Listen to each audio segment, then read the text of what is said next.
hand or two hands, it's just about the same thing. The racket's low, and I go high. Get it back, and finish high. Whether one hand or two hands. Okay? I know we've done it in gym class, and I want to see if you can do it while you're at home, but what we're going to do is a little variation of this. We're not going to use a racket because you might not have a wall with a lot of expanse to hit upon. So I want to make sure that we're doing this safely. You're going to do it outside. And here's what we're going to do. We're going to do it without a racket, and you're going to get a ball that's a softball that you can hit against the wall with your open hand. Now the reason why I want you to do this with your open hand is that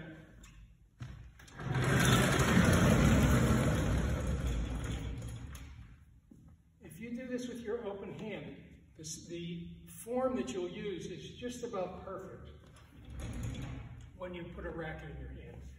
So with your open hand, your hand's going to be low, you're going to bounce, and you're going to hit it, okay, up to the wall. And it's real hard to do anything other than a perfect shot. You're not going to go like this. That's a very common error that people do with a racket in their hand. But without the racket in your hand, you're definitely going to be reaching up and hitting it.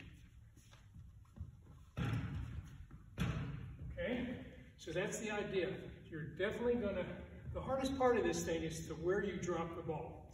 So we want to drop the ball in front of our forward foot. If we do that, the way we're going to strike the ball with our open hand, it's going to be pointing up over the net. Okay? So bounce and hit it. This ball doesn't have any bounce, so it really forces me to get my knees bent and get down and lift it up. Okay? So we want to make sure we go low to high, bounce the ball in front of our forward foot, and I want you to practice.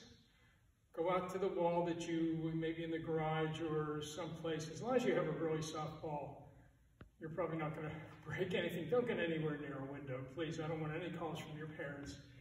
Okay, make sure that there's nothing that can get hit, nothing that can get broken.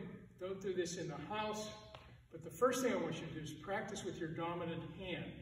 So with me, that's my right hand. I practice and make sure I'm doing that appropriately. After a few minutes, after you get pretty proficient at that, then you're going to do your non-dominant hand. Now when we eventually go ahead and use a racket, the back hand is either one hand like this, the back of the hand is facing the net, that's why they call it a backhand. A lot of people are using two-handed backhands like this, and if you look and see what happens with that, as I drop the racket, I'm using this part of the hand is going towards the net. So you can see just about how perfect that swing will be if you can get that motion from low to high with an open hand. Okay? I know this is all a little bit weird, but in teaching this for years, this is the easiest way to go ahead and make sure that your swing is just about totally perfect.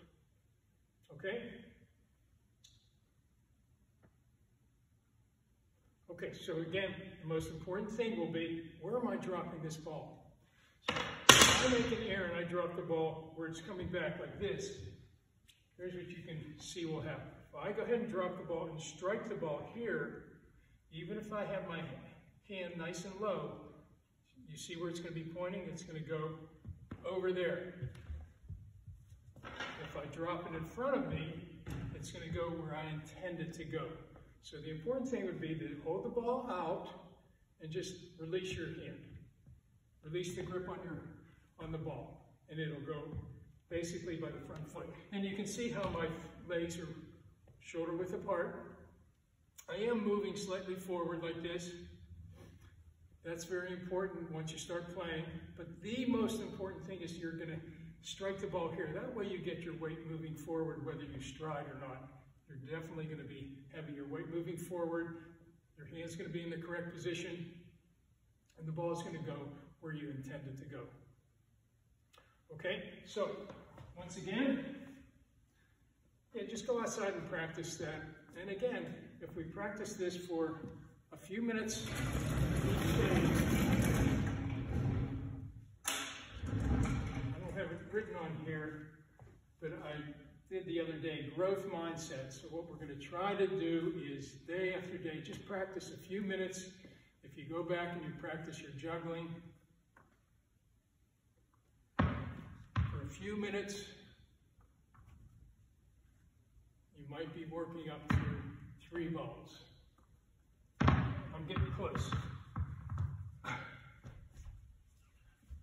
Okay, and remember, the best thing to do is to do this over your bed, and then you will not have to chase like I just did. And the other thing that I want you to do, the other skill development skill that we used this week was the jump rope.